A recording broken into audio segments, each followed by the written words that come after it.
Hello दोस्तों, कैसे हैं आप सब। आशा करता हूँ कि आप सभी अच्छे होंगे और अपने घरों में सुरक्षित होंगे। आज मैं क्लास 7th के लिए एक वीडियो लेकर आया हूँ जिसका नाम है न्यूट्रिशन इन प्लांट। ये क्लास 7th की साइंस सब्जेक्ट की वीडियो है जो बहुत ही इंटरेस्टिंग और इम्पोर्टेंट होने वाली है। तो मैं हूं आशिफ अली और आप लोग देख रहे हैं लिमरा क्लासेस। तो शुरुआत करेंगे हम इस वीडियो की इंट्रोडक्शन पार्ट से। तो अगर इंट्रोडक्शन की इसमें बात की जाए तो इंट्रोडक्शन क्या है। सबसे पहले हम जानेंगे न्यूट्रिशन के बारे में। न्यूट्रिशन क्या होते हैं।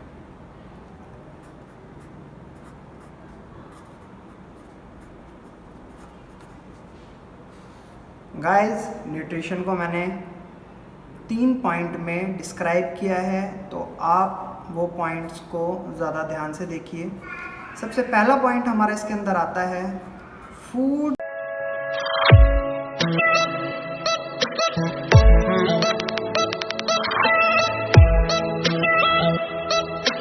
Food give us the energy to carry out the basic activities of life. खाना हमें एनर्जी प्रोवाइड करता है और उस एनर्जी का इस्तेमाल करके हम किसी भी काम को कर सकते हैं। जो भी हमारी डेली बेसिस में, हमारी लाइफ में हमारे कुछ कार्य हैं जो हम डेली उन कार्य को करते हैं, जैसे एक जगह से दूसरी जगह जाना, किसी भी काम को करना, उन सभी एक्टिविटीज़ को करने के लिए हमें एनर्जी की ज़रूरत होती है। और एनर्जी हमें मिलती है कहाँ से? खाने से। तो सबसे अहम रोल है फूड का। सेकंड पॉइंट,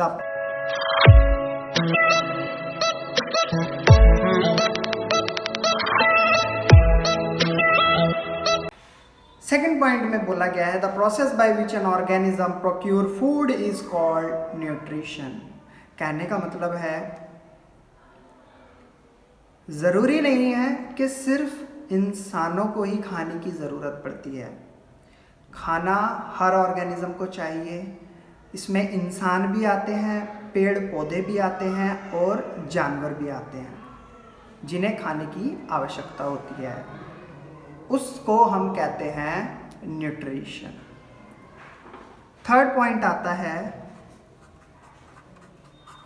न्यूट्रिशन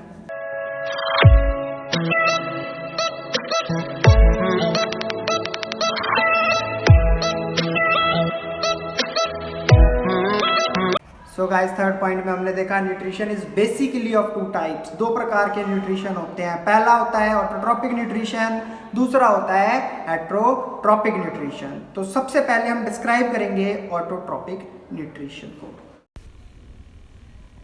क्या हुआ दोस्तों, कुछ भी पल्ले नहीं पड़ा?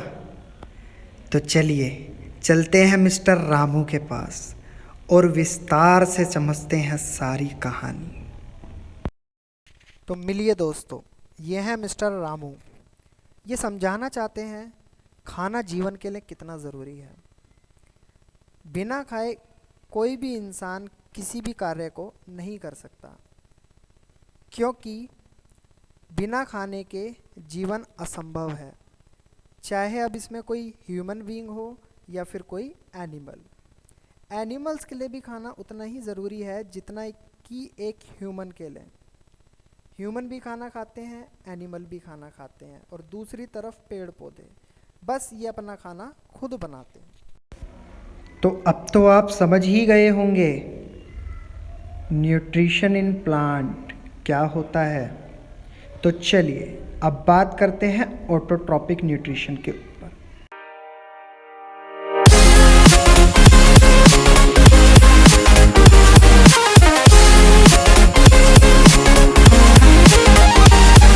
सो गाइस, फर्स्ट पॉइंट का मतलब है green plant take in carbon dioxide from air and water from the soil.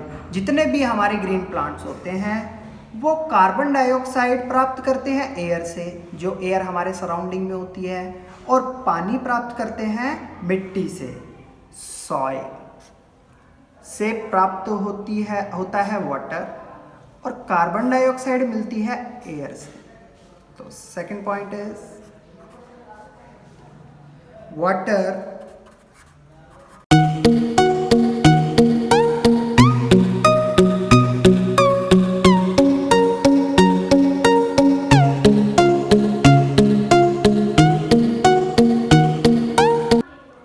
Second point, water is absorbed by the root and carried to the leaves by pipeline running through the root and stem.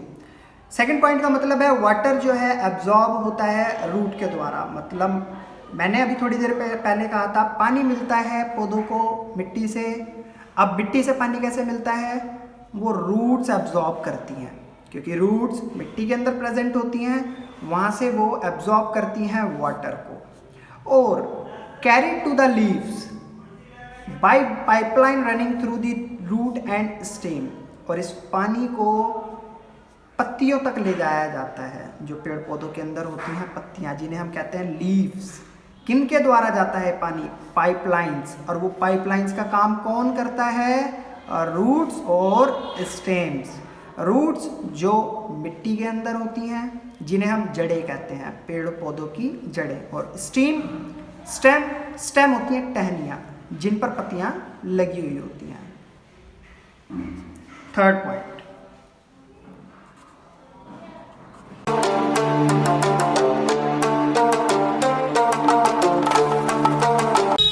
का मतलब है air enter the leaves through pores called stomata. हवा पत्तियों में जो pores होते हैं, जिन्हें हम स्टोमेटा कहते हैं, ये लिखा है मैंने स्टोमेटा, इनके द्वारा पौधों के अंदर जाती है। जैसे कि हम सांस लेते हैं, तो सांस हमारे बॉडी के अंदर कहाँ से जाती है? वो जाती है नाक से। तो यही हम कह सकते हैं इस कंडीशन में कि पेड़ पौधों की नाक स्टोमेटा होती है, जो कि पत्तियों के ऊपर बहुत छोटे छोटे पोर्स में छेद, बहुत बारीक बारीक से ऐसे छोटे छोटे ऐसे देख सकते हो आप, इस तरीके के छेद जो कि हमें दिखाई नहीं देते, उनके द्वारा वो एंटर होती है। नेक्स्ट पॉइंट,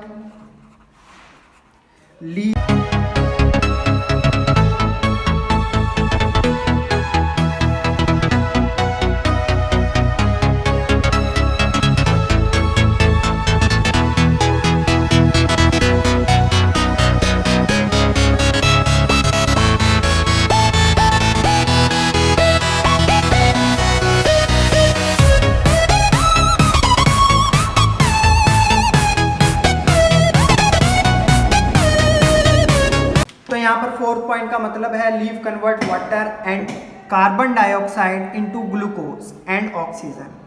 जो पत्तियाँ हैं, पानी और कार्बन डाइऑक्साइड, जो कि उन्हें एयर और सॉइल से मिला है, वो उसको कन्वर्ट कर देती हैं ग्लूकोज और ऑक्सीजन में with the help of energy.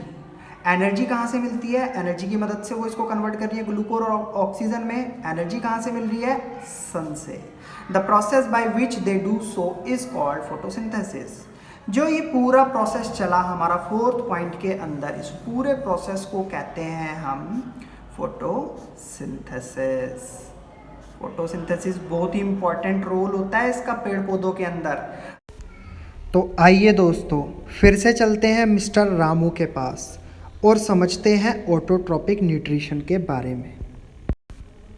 Mister Ramu सबसे पहले बताना चाहते हैं मोड ऑफ न्यूट्रिशन दो प्रकार के होते हैं। सबसे पहला ऑटोट्रॉपिक न्यूट्रिशन, दूसरा हेटरोट्रॉपिक न्यूट्रिशन। हम पढ़ने जा रहे हैं ऑटोट्रॉपिक न्यूट्रिशन के बारे में, जिनमें पेड़ पौधे आते हैं। सबसे पहले पेड़ पौधे अपना खाना खुद बनाते हैं, ये किसी अन्य व्यक्ति पर निर्भर नहीं होते। फोटोसिंथेसिस प्रोसेस के द्वारा ये अपना खाना बनाते हैं। इसमें carbon dioxide, sunlight, water, sunlight पत्तियों में प्रेजेंट क्लोरोफिल के द्वारा एब्जॉर्ब हो जाती है। कार्बन डाइऑक्साइड पत्तियों पे प्रेजेंट पोल्स के द्वारा पौधों की बॉडी में ट्रांसफ़र हो जाती है। और वाटर रूट्स के द्वारा पौधों की बॉडी में एब्जॉर्ब हो जाता है, मींस रूट उसे एब्जॉर्ब कर लेती हैं। तो ये था फोटोसिंथेसिस प्रोसेस। तो दोस्तों अब तो आपके पल्ले पड़ ही गया होगा, तो चलिए फिर चलते हैं नेक्स्ट पॉइंट की तरफ। नेक्स्ट पॉइंट आता है हमारा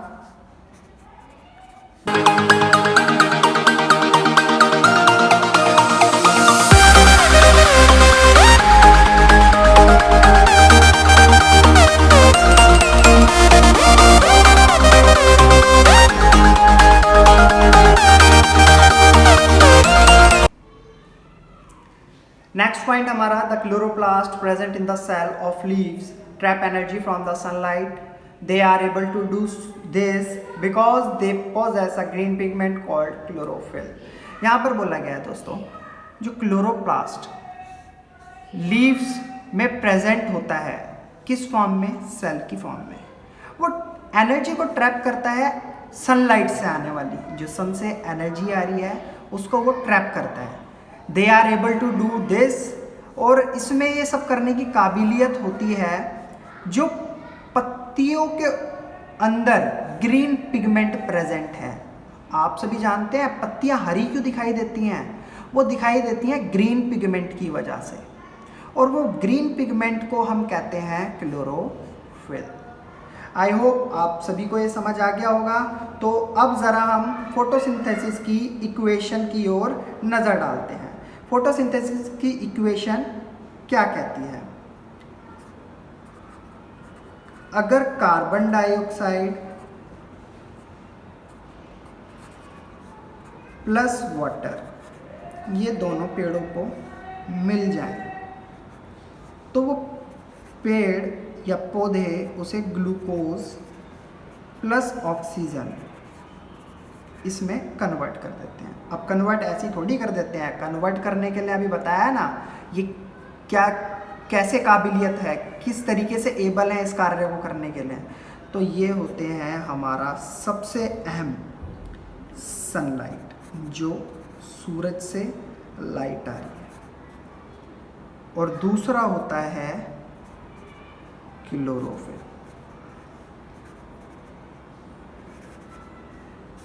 अगर ये दोनों इस कंडीशन में ऐड हो जाते हैं तो पेड़ पौधे ग्लूकोज प्लस एनर्जी को प्रोड्यूस कर देते हैं। अदरवाइज बिना सूरज की रोशनी के तो कोई भी पेड़ जीवित नहीं रह सकता, ये तो आप सभी जानते हैं। तो ये थी हमारी फोटोसिंथेसिस प्रोसेस की इक्वेशन। अगर इसको सिंबल्स में कन्वर्ट करा जाए तो कार्बन डाइऑक्साइड सभी जानते हैं किस तरीके से लिखी जाती है, CO2 plus H2O is equals to C6H12O6 plus foot. तो ये फॉर्मूला है कार्बन डाइऑक्साइड का, ये फॉर्मूला है हमारा वाटर का। जब ये दोनों मिलते हैं तो किस में कन्वर्ट होते हैं? ग्लूकोज में, जिसका फॉर्मूला है C6H12O6 प्लस ऑक्सीजन। सभी जानते हैं ऑक्सीजन का फॉर्मूला होता है O2। तो गाइस ये था आज का हमारा कंसेप्ट, जो कि मैं समझ सकता हूँ कि आप सभी को बहुत अच्छे से समझ आ गया होगा। अगर आपको फिर भी इस कंसेप्ट के अंदर कोई प्रॉब्लम है तो आप मुझे कमेंट सेक्शन में बता सकते हैं। मैं कोशिश करूँगा कि आपकी प्रॉब्लम को और अच्छे तरीके से सॉल्व करूँ। तो आज के लिए सिर्फ इतना ही, मिलते हैं फिर नेक्स्ट वीडियो में। तब तक के लिए टाटा एंड बाय बाय।